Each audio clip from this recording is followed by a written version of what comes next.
Hello children, welcome to class 4. Today we are going to learn a new chapter, chapter 4, the digestive and excretory system. Students, there are various systems in human body and all the systems are very important for the proper functioning of human body. So what are the organs? What are the systems? So there are 6 important systems of human body.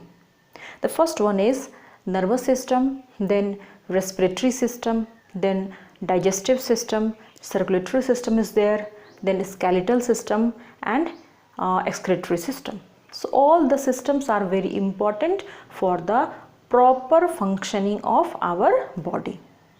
In this chapter, we are going to learn the digestive and excretory system both, because both the systems are interrelated to each other.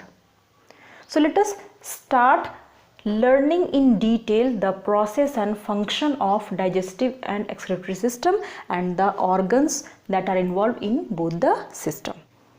Now before going through the entire process, we need to know the different organs that are involved in the digestion and excretion. So this is the structure of human body and you can see there are various organs. So the first process that starts from the mouth, the digestion starts from mouth. So this portion is called mouth and we also call it oral cavity. Now just below mouth, the throat area, you can see this area is called pharynx.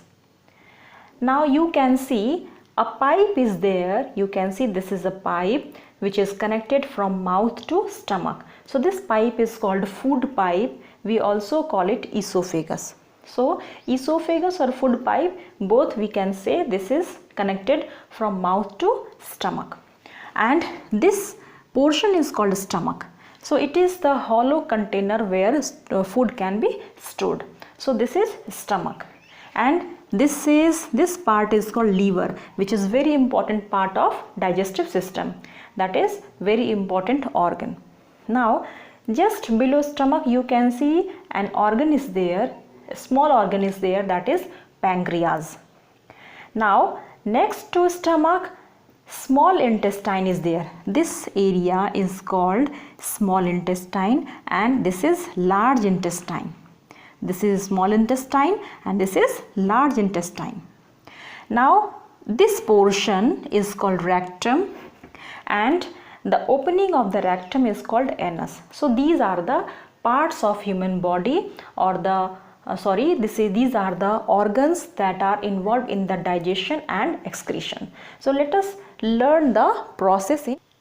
Students, you know our body needs energy to do work and stay healthy. So we get energy from the food that we eat. The food that contains various nutrients that are carbohydrates, proteins, fats, vitamins and minerals, and all these nutrients are very important for the growth and development of our body. Now what happens? The food that we eat cannot be digested directly. It undergoes various steps. It undergoes through various organs. So the process of breaking down of food into smaller pieces or simpler form is called digestion. So in the next class we will learn the steps of digestion and the organs that are involved and the function of all these organs and the process of digestion in the next class. Till then, thank you so much.